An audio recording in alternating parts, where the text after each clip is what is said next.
Hi,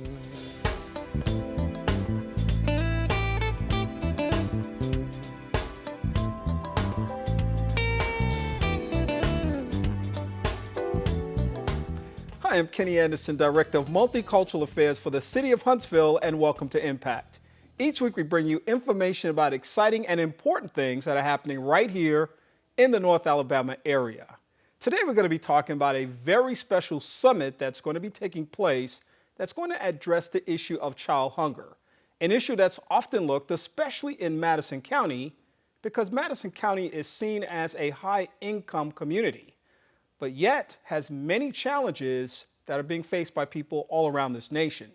Today, to talk about some of those issues and that big summit that's coming up in just a short while is Laurel Fincher. She's the agency community relations manager at the Food Bank of North Alabama. Welcome to the broadcast. Thank you so much for having me on the show, Dr. Anderson. It's good to have you, and it's just Mr. Anderson or Kenny. You know, we don't have to be real formal here, but it's okay. Just sit me up a little bit there. That feels real good.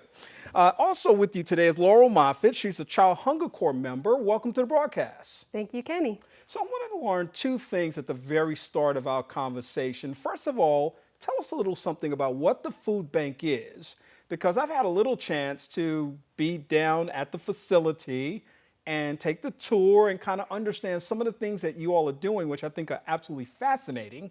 But everybody doesn't know about this little gem that kind of sits right here in the community, and it has its tentacles throughout the North Alabama area. So tell us a little bit about what it is. Great, thanks for asking. The food bank is kind of the middleman, and so what we do is we work to distribute about 8.5 million pounds of food to 240 partner groups in 11 counties of North Alabama. So we cover the kind of whole top 11 county part of the state.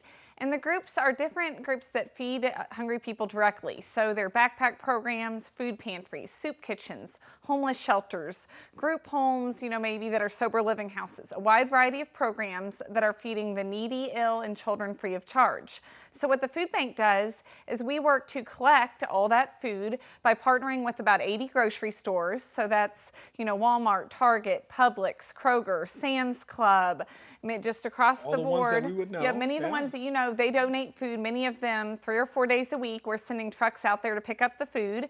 There are also many canned food drives every year where generous donors like many Madison County community members are donating food to canned food drives, food from them, and just a wide variety of sources, some directly from farmers. So we're collecting all that food, bringing it to our warehouse, and then getting it to our partners who are then in turn distributing it to neighbors in need. Yeah, and that's really important because the need really does exist. Mm-hmm. Something that most people just kind of take for granted on a daily basis, I'm going to get up and get a meal, is really a challenge for a lot of people in our community. And I know, Laurel, you're working with that kind of in the trenches. You're doing the research and you're doing the kind of dirty work that actually benefits the service providers because it kind of gives them a context about what the problem is. And as a member of Child Hunger Corp, tell us first of all what that is and tell us a little bit about how you got connected to the food bank. All right, thank you. Good question. So as a ConAgra Child Hunger Corp member, I'm doing a 2-year fellowship from the National Office of the Association of Food Banks. And I'm coming in, I'm researching child hunger in North Alabama, finding gaps in the programs that we run for children, and then I'm going to make a plan to put programs in those gaps. So what is the research telling us right now? Because I know that there are indeed some issues that we're facing. So across the 11 counties of North Alabama, we serve over 80,000 people a year, individual people. And we know that almost 1/3 of them are children. Together, we know that there are 60,000 children in North Alabama who are food insecure, which means that they're at risk of hunger. They don't have reliable access to all of the meals they need to grow, learn, and develop. So this also puts them at risk for health issues, poor cognitive development, behavioral issues, as well as just the stress of not knowing where their meal is coming from. Which, interestingly spills over into education. It spills over into the medical aspects of a child's development. It spills over to the psychosocial things. You got a child that perhaps is not eating right and now their body is being affected in some way. And so now kids are teasing them or picking on them. And so their self-esteem is being impacted. So it's not just the food issue, it's all of the things that are also associated with that that actually creates the bigger issue. Exactly. Yeah. So talk a little bit about the food bank itself in terms of just a day-to-day operational kind of perspective about what you all do on a day-to-day basis. Great question. So there's a wide variety of us that work at the food bank. We have a team of truck drivers that leave early in the morning, and they drive these large refrigerated trucks, which is important because when they go to the grocery stores, they're picking up refrigerated and frozen food. So that's one team of staff that goes out, starts the routes, heading to the grocery stores. Then we have another team of warehouse employees, and they're working in the warehouse to be available so that when our partner agency representatives come in to pick up the food, they're there to help them weigh the food, and help them get the food loaded up in their trucks. So an example is many of y'all are familiar with the Manna House or the Downtown Rescue Mission. So they might send trucks over to the food bank, and we have some staff that are helping them get the food that they need for their operation to feed their hungry neighbors. Then there's teams of people like me that are more of the office people that are working to communicate with our partners, make sure that I spend a lot of time working on food safety. And so I'm ensuring that we follow a food safety plan at the food bank, but also that our partners are keeping the food safe. On a little side note, our food bank last year scored, out of 200 food banks, we had the highest food safety score in the United States on our national audit. So some of our food bank staff are just working really hard to ensure, we're feeding elderly people, we're feeding young children, we're feeding the ill, and we want to make sure that the food gets to them and is healthy and safe. Laura, you ran right past that very significant acknowledgement. I want you to kind of slow down a little bit and make sure that we grasp that, because when you said 200 at first, I was thinking, do you mean in the region or No. the nation? Yes.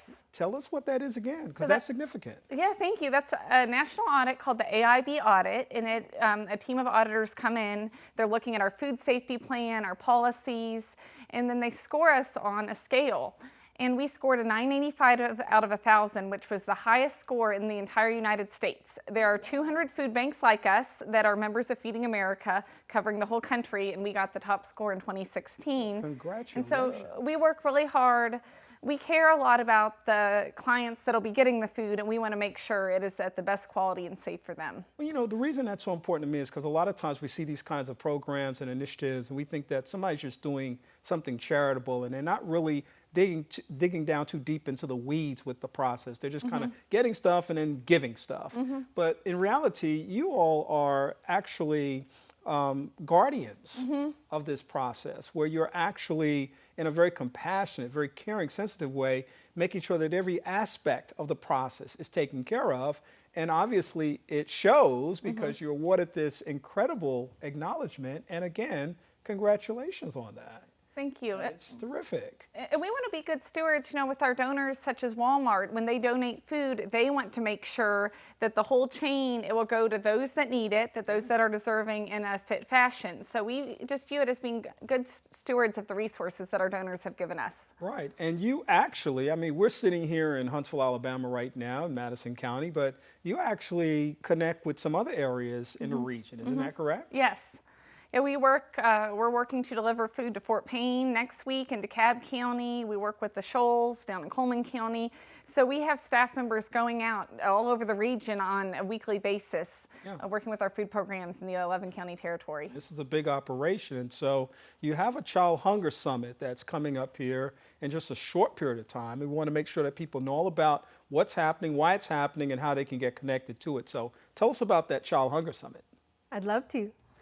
So the summit is going to be on March 2nd, which is a Thursday at First Baptist Church, Huntsville. It's at 600 Governors Drive. The summit will be 9 a.m. to 1 p.m. and it's a half-day meeting of all of the innovators and program directors in our region. So the purpose is to bring people together to talk about the current state of child hunger in North Alabama, and then give them the tools they need to improve their own programs, start new programs, connect with others to expand their programs. And so we hope that it will have content that fits all kinds of different service providers, because we work with churches and we work with schools. And then we want them to all find information they need to improve their offerings for children. And then out of it, we hope to better address child hunger. Yeah, and you said churches, schools, community-based organizations. I mean, there's just all these various entities that are part of the community, and even individuals, I'm sure, that are just interested in either getting connected or getting involved or being supportive. So it's a great thing for all of those groups of people to be aware of this event. So where does it take place again? First Baptist Church, which is on Governor's Drive. At 600 Governor's Drive, yes. And it's known for its lovely mural of Christ. And the bell tower. Yes. Yeah, that's right. Kind of a picturesque location right there at the Parkway and Governor's Drive. You can't miss it. It's kind of like right there in the corner with lots of parking everywhere. So people can certainly come out and be a part of that. And the best part about this event is that it costs how much? It's free. It's absolutely free. Wow. See, we love to talk about free things on this show because it gives people a chance to, number one, find out what's happening. Number two, get involved. And then number three, share the information with other people who might be interested, because there is no barrier to attending this event except that somebody may not have time or convenience. But this is really kind of done something I think that's important. You've eliminated the challenge of how much is this going to cost me or my agency. You've basically put together a great initiative that people can learn from and partner with you on. Where can they get more information about this? It's easy. They can come to our food bank website or go to hungersummit2017.org. Okay. And that will take them right to the event information. All right, And so it's very important that they pre-register. The summit, we're about a month out, it's already 2/3 full. So we want to make sure if you would like to get a spot, go ahead and register at hungersummit2017.org. So we'll make sure we have a lunch and a seat for whoever would like to attend. All right. Now, you also said something that's important. I didn't miss it. You said a lunch and a seat. Yes. So you're giving a free event with lots of great information that can help people in the community. And you're serving lunch too? Yes, and breakfast with Folks, coffee. Why are you waiting? Let's get on this right now. I'm going to give them a chance to give that one more time. What's the site that they need to register at? It's hungersummit2017.org. All right. Hunger Summit 17. 2017. 2017. Let me not get it confused. HungerSummit2017.org. And we hope that you'll definitely take advantage of that. I got to ask you this too, because I know as a nonprofit agency that you love volunteers. And there may be some volunteer opportunities out there that people could benefit from. Tell us about that part of the work that you do. Great. A couple things come to mind. The food bank has a volunteer program every week, and we host individuals and also groups of up to 6, and they help us with sorting and inspecting donated food. A few minutes ago, I mentioned our food safety plan. Volunteers have a vital role in our food safety plan. So every food item gets picked up and looked at for expiration date and sorted, make sure it's not a broken can. And so volunteers help us with that. Our website is foodbanknorthal.org, and if those are interested, they can go to our website. There's a form you fill out. I'll get in touch with you, and we'd love to have somebody to sign up to volunteer. Volunteers do need to be ages 16 plus, and we host volunteers during the day on a weekday because that's when we're open. So I know that it doesn't always work for those that work during the week, but maybe for those that are retired or have flexible schedules or college students, we would love to have them volunteer. Yeah, and it's a great way for people to get connected to a very important initiative in the community that is certainly making a difference. Laurel Fincher is Agency Community Relations Manager at the Food Bank of North Alabama. Thank you for coming on and giving us all this great news today. Great, thank you for having me. This has been a really great time. Thank you. All right, and come back and see us sometime and give us an update on what's happening in North Alabama as it relates to food. I mean, there's so much more that we could talk about because we haven't talked about the farmers markets and the communities and some of the other things, but there's a lot of stuff out there that people just need to be aware of that I'd love to have you come back and talk about. Laurel Moffet is Child Hunger Corp Member and a phenomenal researcher, and we're thankful that you've had this chance to come talk to us as well. Thank you. It's been a pleasure. One more time, where can people get information about the Child Hunger Summit? At hungersummit2017.org. Thank you, Laura and Laurel. We appreciate it. Great. Thank you. I want to thank you for being a part of our conversation today. And we hope that you've learned lots of information that can be valuable to you about the Food Bank of North Alabama, as well as the big Child Hunger Summit that's coming up here early in March. We hope that you'll take full advantage of this information that we're showing on the screen as well so that you can get pre-registered for the event. we want to look for you there. I'm already pre-registered, so come on out and be a part of the event. It's something that I definitely want to learn more about myself.